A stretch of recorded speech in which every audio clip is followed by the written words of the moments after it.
susunod na nangyayari na mga laban. So, I can definitely say that this squad right here, Team Falcons, ito yung nagustuhan ko sa kanila eh. It was a little bit of a slow start and eventually, magigets mo rin naman kung bakit eh. Kasi maganda talaga yung naging simula ng Guangzhou Gaming. Pero gaya nung sinabi mo kanina, naubusan ng gasolina ang kupunan na ito. Now begs the question, meron ka na bang, magbaban ka ba ng Brody? Magbaban ka ba ng Ling? Magbaban ka ba ng Dairot? Yung Dairot feeling ko, it's just the Esmeralda based. But I feel like yung Ling, yung mga Ling and Brody, ikaw consider mo na yan eh kung ikaw yung Guangzhou. Alright, Dangerous Grass is gonna be the choice here para sa ating map reveal as of the moment for game number 2. And I gotta say, this is pretty solid when you think about it. But of course, sa laban na ito, Guangzhou Gaming, you have to ban the Ling and that's exactly what they're gonna do. Respeto na talaga. Respeto. And yung Brody, feeling ko they can let the Brody slide as of the moment. Pero yung Ling, that's something that they cannot allow these Filipinos to use. Whether it's Kyle or Carl TZ. Yep. Uy, ano to? Fun fact natin. Oy, si Sunday, na dati daw na si Ahaw is a world champion from another mobile game. Will his winning formula help Guangzhou Gaming pull off an upset today? So it's nice to actually have a coach that knows the in and outs ng ating mga mobile games. Yes? Yeah, malapit naman. I wonder ko anong MOBA game yan. At feeling ko kung pwedeng pangalanan yan, pinangalanan na nila yan. So, diba? susundin natin. Hindi. So, hindi rin yata. Hindi rin niya gagawin. Alright. Fun fact. Hindi ka fun fact. Wala ba tayong fun fact? Dapat meron din tayong fun fact. Pala. Dapat may fun fact din tayo. Ay, fun fact. Ito si, uy, grabe. Lovers in Paris. Grabe naman yun. Diane and Bentings. Guys, ito Fun fact. Magbilang kayo. Anong month ba ngayon? Ha? July, August, September, October, November, December, January, February, March, April! Abang-abang na! If you know, you know. If you know, you know. Wala kaming sinasabi, pero alam nyo nang pwedeng mangyari. Pwedeng mangyari sa magalaki. Congrats in advance. Congrats na lang. Congrats in advance. Pa-invite na lang sa mga handaan. Sir Ben, kayo nang bahala sa amin. Lumpia lang, sapat na. Sir Ben. Alam mo na yan. It's showtime. It's showtime. Oras mo na, Bentings. Sir Ben. Pakita mo ang tunay mong lakas. Diba? Hindi ka naman tatawagin na Bentings kung hindi kung hindi Bentings eh.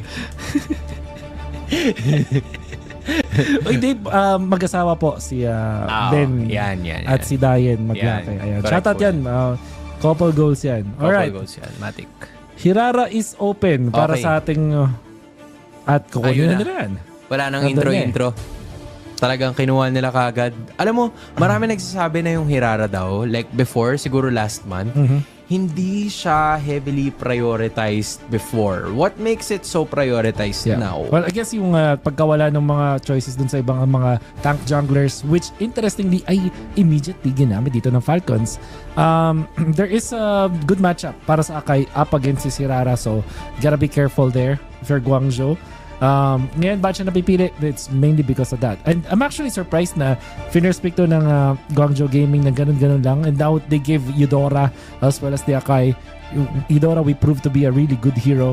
So you have to have a good matchup dito in the mid lane. So ano ba yung matitira? Eve, Farsa maybe?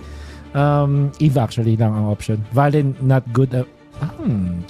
Actually, yeah. Well, they go for Eve. And they paired up with the Claude for late game insurance. At anong magiging sagot dito na side ng Falcons? Harley. Pre. Classic again. Ogwen Akai ang makikita natin. Alam mo, si Ogwen na yung isa sa mga players na pakiramdam ko, nilibot niya na yung buong hero pool. Like for utility junglers, I think there's a certain utility jungler na parang mas madalas na natin nakikita. In fact, mas nagiging creative palalo yung Team Falcons PH. They took the Barats out for some reason. The Barats out. Parang, wait, Akai XP ba to? Yun ba yun? What is cooking? Coach, So there's the Brody. Good ban.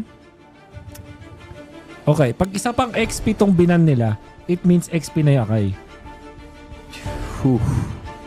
Uranus. XP Akai? XP Akai. Ito na ba yun? Is this legit, chat? Chat, Totoo we ba cooking? Chat, are we cooking? Coach, or are we cooked? Coach Moody, what is this? Huh? Guys. Bago to We cooking or we cooked? Oo. Ano ba? So, Are we cooking or are we cooked, chat? meron pang Moskov na natitira at least Yan. for that. Ayan Okay? na. So, i-reveal nila. Sa dulo pa yung reveal. Oh. Pag blue smoke, XP yan. Pag pink smoke, Rome yan. Rome yan. Okay. Okay. Malalaman natin kung blue smoke o pink smoke yan mamaya. Kasi sa ngayon, pumili na ng ninong eh. Okay. Pumili na ng ninong. Sir Ben kasi. Sinimulan mo kami. Sinimulan mo kami, nakita namin eh. Sipin mo, yung iba, serious black sila oh. Pinipilit na no reaction eh. Ito sila, nag-high sila dun, no? Yes. Again, guys, April, mark your calendars. Mark your calendars, April. April. O kaya early May. Di ba? Pwede rin, early May. Pero ito, Okay, ano so kaya ano to? yung ang XP option mo dito? Yuzhong, the Paquito's offers open, Sora is open. Grok. Siguro between Paquito and Yuzhong, okay? So we'll go for the Paquito. Okay. Sana, if this is going to be Akai indeed in the XP lane, this will mean na maghahanap ng pangtapat sa gitna with the Eudora, which is glue, I feel like. Magugulo na naman si, pero baka- si Ogwin. Pwede rin naman sila pwede sila kumuha ng Arlot or Esme. Open ba Esme?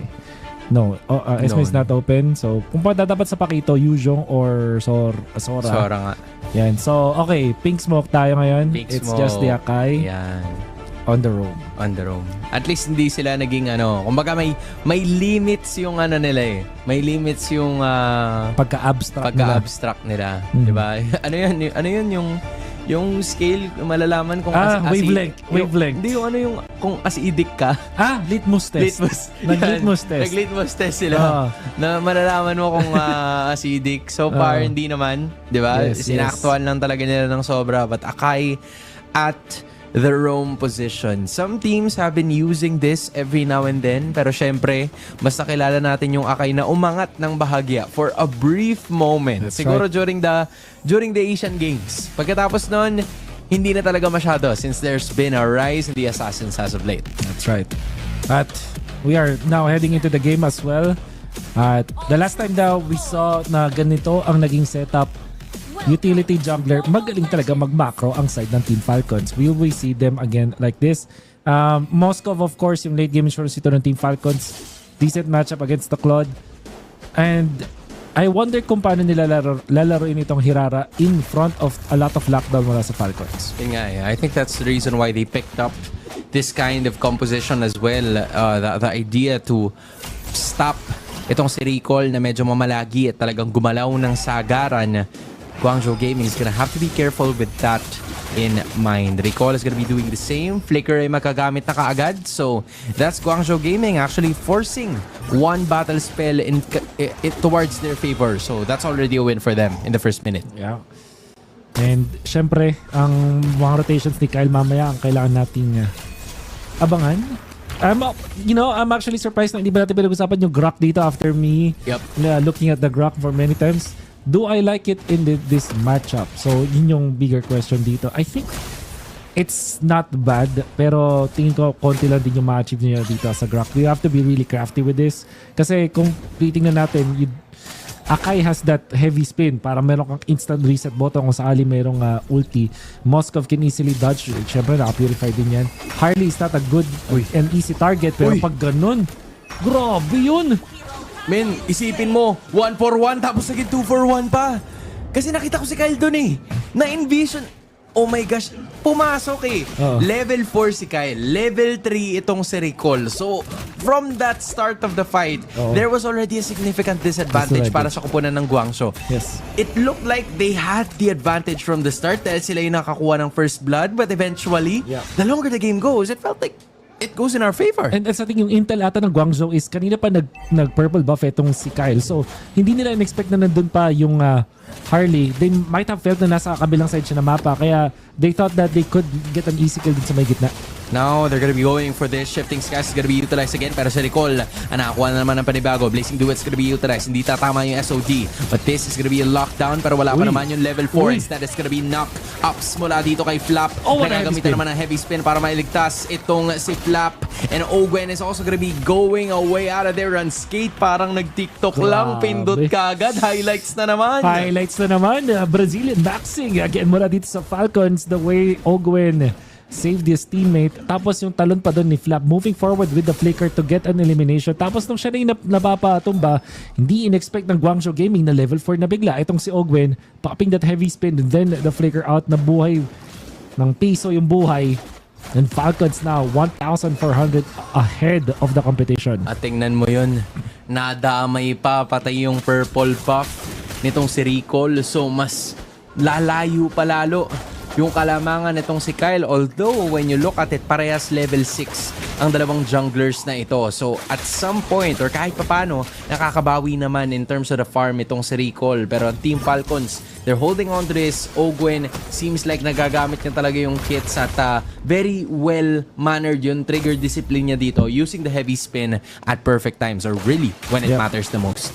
Now, going for this Pakito on the top lane na hindi pa natin masyado nakikita sa action. 0-0 and 0. 3 minutes and 47 seconds. Kung nanonood dito si Womi ngayon, medyo sumasakit na yung mata niya. Nakuha naman ni Supermarco.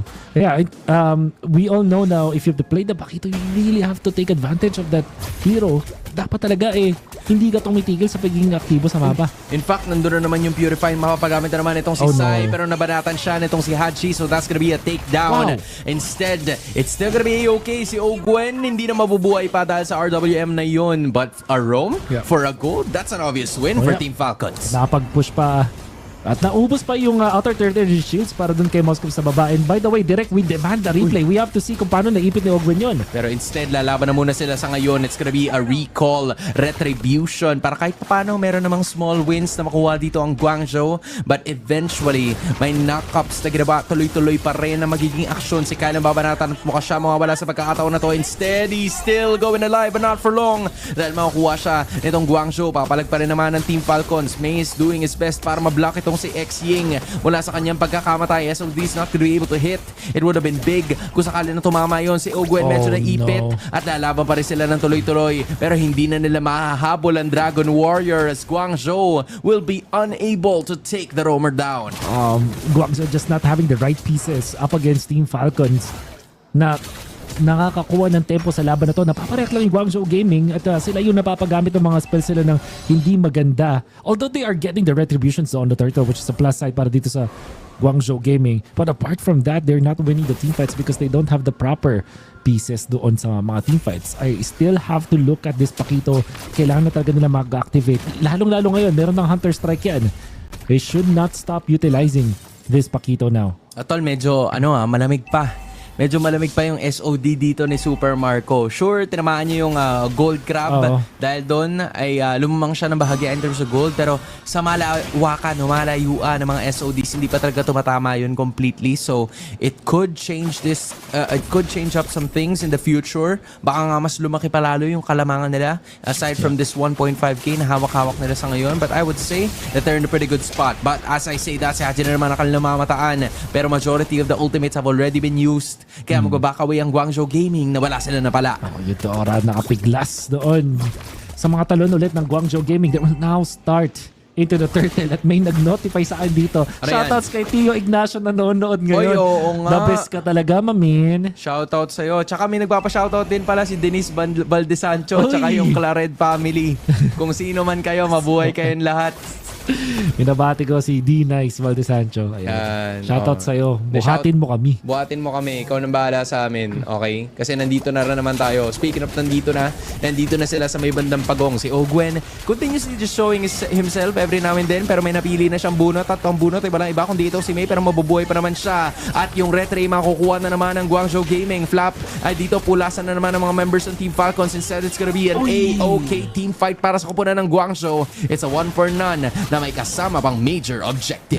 Great usage of their utilities and their numbers. Guangzhou Gaming overwhelming Falcons at nakakawa sila ng 3 turtle all throughout this early game. However, lamang pa rin naman ang Team Falcons. We cannot deny the fact that Guangzhou Gaming has great box setups. Kung isipin natin, meron sila itong Eve, meron sila itong Grok, and then the Hirara on top of it. Tapos meron manlilikod na isang Pakito that could be followed up by the Claude. Whether or not harap yung pupuntahan dito ng Claude or din sa may likod, it's not gonna be up them. So if you think about it, Guangzhou Gaming has the traditional box setup. Whereas for Falcons, kapag na-pop nila agad dito yung heavy spin, and if Flap is not able to find the Eve into the backside, it's not always going to be good for them. So Falcons medyo pang dive yung kanilang comp na medyo disperse, pang assassinate. They're gonna be waiting for Supermarco na magkaroon pa ng mga team fights. But Guangzhou Gaming, if they feel ito, naramdaman nila na humihina yung Falcons sa ngayon, pwede nilang diinan yung kanilang team fighting. Yep, and as of this moment, they're just trying to find some more control pagdating sa labas ng ating mapa. We see recall na nandito sa taas. Majority of the Team Falcons members ay nasa ibaba naman because they know na yung spawn ng Lord ay nasa itaas and they would want to prioritize taking a turret down or maybe even more sa tulong ng mga minion waves na kanilang pinanghahawakan sa ngayon. Pero ang sagot naman ng Guangzhou ay kahit papano makakuha na naman ng panibagong torre sa taas para maitabla ang sitwasyon bago yung simula ng susunod na major objective. Binabati ko pala si Victor Tan Kabuhay. Yan. Bossing Vic, buhay na buhay kay Victor Tan Kabuhay. At syempre, the one and the only Boss Lonitsky. Yan. Mabuhay po kayong lahat. Mabuhay ka dyan, Boss Lon. Boss Lon, mukhang busy kayo Mukhang busy kayo No? Parang medyo maraming time medyo maraming time, Boss Lon, pero appreciate you. Maraming salamat. Tambay na naman kayo dito kasi tatambay din kami. Kagaya ng mga ginagawa ng Team Falcons members sa kanila watch party na nandun sa Match Point Sports Bar. Ang dami ko na naman sinabi pero wala pa namang clash. Wala pa naman. Pero ito no. That's the Demon Hunter Sword. Pang ilang item na to ni Supermarco, we need to see. Dapat pangatlo na yan. Kung pangatlo at 9 minutes and 14 seconds. Joke lang, pangalawa lang. Bilis yun. Masyadong mabilis yata yun. Pero ito men, binilisan talaga nila completely. Modi, bumalik ka pa kasi. Ayun lang. Nakaalis ka na Okay na no. That's the first death on this Pakito na wala sa Lord fight. Massive -1 mula sa Falcons. Men, itutuloy-tuloy na talaga nila to. Si Ogwen, hindi pa niya nagagamit yung heavy spin ngayon pa lang. Tapos napunta rin nila yung dalawa para sa mababanatan ay wala iba kundi si Recall kasi pumasok na naman siya doon sa naghahasik na lagim na Beyblade. Supermarco's gonna be joining on the party as well. Hinahabol niya itong si May. Binabato niya yung bato. Pinapana niya yung bato. Ayaw tumigil ng bato. Ayaw mamatay ng bato. And finally, nawala na yung bato. At nakuha din nila yung Lord. Sinama pa ni Kyle yun sa panalo ng Team Falcons. Angat na naman sa 3,000 ang kanilang lamang sa ngayon. Great usage of their advantage mula sa Falcons. Lalo na hindi pa pala ginamit yung heavy spin on that takeoff and the Pakito. Dahil men, na sobrang layo ng Guangzhou Gaming dun sa may Lord fight. Although matalas ang retribution nitong si Recall, hindi man lang siya nakalapit. At nung nag-attempt ka siya lumapit doon, na-burst out agad siya. We can see that through this replay. They try to position themselves into that Lord area. Nakita natin dito yung heavy spin at tumalon, dumash pa itong si Recall dun mismo sa umiikot na Akai. Kaya naman talagang nabigyan pa siya dun. Mistakes and as well as good positioning. Mistakes from Guangzhou and good positioning and usage of their abilities mula dito sa side ng Team Falcons. I mean, nag-gets ko siya Mapapahinga ka na lang talaga ng malalim Kasi yung mga ganong klase ng errors, medyo grave talaga yan. Lalo na pag Pilipinas ang kalaban mo. A team, a nation, a country that can definitely punish yung mga ganong klase ng mga mistakes na hindi mo talaga po pwedeng palagpasin as Team Falcons now leading 5K pagdating sa kanilang kalamangan in terms of goal. Nag-involve na naman si Recall pero magbaback away siya using the dashes as well kung sila ay gagamitin. Ito na yata yung susunod the siege. Walang tatamaan yung shifting skies. Instead, it's gonna be some knockups. May iwan itong si Ogwen pero wala na naman nakatay sa kanila. Instead, si X-Ying nag-flicker na lang. May hinihiling siyang hahabulin pero wala pa rin pala. It's now gonna be 2 heroes down for the price of 1 kontra dito sa Team Falcons. Naman yung SOD. Tumama na naman kay Modi yung mga pana. Si May ay malalatagan din naman ng damage pero wala pa rin mamamatay sa kanila. Instead, may pagpalag na gagawin nitong si Modi. Sabi niya si Ryu ako pero siya ang na-Shoryuken pabalik. At siya rin naman tatakbo pabalik dito pero hindi na siya papapalikin pa ng mga kidlat na nanggagaling kay Haji. Supermarco with the clutch purify, of course, na kanina pa niya hindi nagagamit dahil this is the only time na nakita natin Pakito na gumawa ng isang heads up play but that was duly punished by Falcons. And now what can they do? They can defend though kasi 12 minutes pa lang naman and they do have the resources to utilize to counteract itong Falcons push. But that means that the MOSKOV is 9.7k, 8.3 lang yung kanyang katapat. Wind of Nature now available para dito sa ating MOSKOV. That means na hindi basta-basta makakatalon dito ang ating Claude. And you can see through the replay paano nila na-counter. Uy, paano nila nga naman napatay? Nakidlatan! Nakidlatan eh. It's super effective. It's super effective. Water type? Feeling ko flying eh. Flying type. Feeling ko flying type eh. Puputi. Pero ito men, hindi na talaga dinediretso na. Andun na naman Shifting Skies, pero mababato ay si Xing lamang. Naipit na naman si Mate. Sinusubukan niya i-zone out yung iba sa mga members, pero parang hindi niya nakakayanan yung damage. Actually, it's gonna be enough, but not for long. It's Flap still staying alive. Nandun sa may badalikuran ito si Recall na panakap na naman. Hinahabol si Flap, pero sabi niya hindi ka namin tatantanan. Hindi sige, papatayin ka na lang ng iba kong mga miyembro. And just in time, Falcons are doing everything the right way. Yep. And they are able to punish that Hirano. Sobrang desperadong makakuha ng isang kill. Ogwin with a conceal play. Actually, pang zone out na lang to kasi ito naman na plano magkuha ng Lord. Nandun, ito si Kyle. Slowly taking out the Lord. This time, Ogwin just catching and try to look for anyone dito sa may ginaw na pwede nilang i-punish, but Falcons have gotten the free Lord because of that. Again, major props sa Team Falcons Philippines. They're very much aware of their timing. Yung kaninang 3,000, 1.5k na hindi natin inaasahan or masasabi natin na medyo dikit pa. Ngayon, umangat na sa halos 9,000 in just 14 minutes of action. This is how you know na talagang medyo nalulugi na itong Guangzhou. Si Modi ay talaga matatatagan na naman. Ginamitan na nga ng SOD, pero si May ay nandun para makaantay at makaalalay. So now, Team Falcons looking for the siege. Slow yung sa may bottom. Ay, pero dangerous grass to. So nakahanap si Kyle ng isang angulo. Baka hindi expect. Baka mabigla. Aware kaya si Recall? Parang hindi niya nahahayaan na maging aware pa siya lalo, because that is gonna be an inhibitor finally taken down. Si Ogwen is gonna be feeling the damage, pero may immortality pa rin naman siya, and this is just the use of that Lord. One inhibitor is more than enough kasi sa taas naman yung spawn nung Lord. I think the same is gonna be said pagdating dito, pero parang papalag pa yata yung iba sa mga members dito ng Guangzhou. But Ogwen, even with an immortality, doesn't want that wasted, kaya mag-back away na lang siya. Are gonna be eliminating that factor sa may bottom lane, and with all due fairness, Guangzhou Gaming hangs on that Lord fight or Lord push, I mean, wala sa Falcons at bottom lane yung napatumba. So all things considered, Guangzhou Gaming are still in this game. Paano nga ba sila makakabawi? We know for sure na merong modifications sa Claude at nerf siya, quote unquote, pero mas maganda na yung scaling para sa Claude. So at 18 minutes up against this MOSKOV, kayang-kaya pumalag kung lock item sila parehas. Guangzhou Gaming, yan yung hinahanap nila. Oo, kailangan din nila mag-aware doon sa torre na nasa bandang itaas. Si May, mahahanap si Ogwen. Si Ogwen though, medyo nararamdaman niya na yung damage output na talaga binibitawan nila. Si Flap is gonna be doing the same, popping the Emos as well. Doon naman yung Shifting Skies. Kyle nasa may bandang kaliwa ng laban para bumakbak at lumaban ng patuloy-tuloy. Pero si Hirara hindi na yata mabubuhay pa, and same could be said para kay Sai and May. And Xing is the only player left para sa Guangzhou Gaming. What a solid, dominant start para sa Team Falcons. They were just waiting for their time all along. And the timing was perfect. Ogwen, akala mo nagpapatiwakal na lang siya doon, pero meron pala siyang immortality sa boy. Denive pa. Grabe!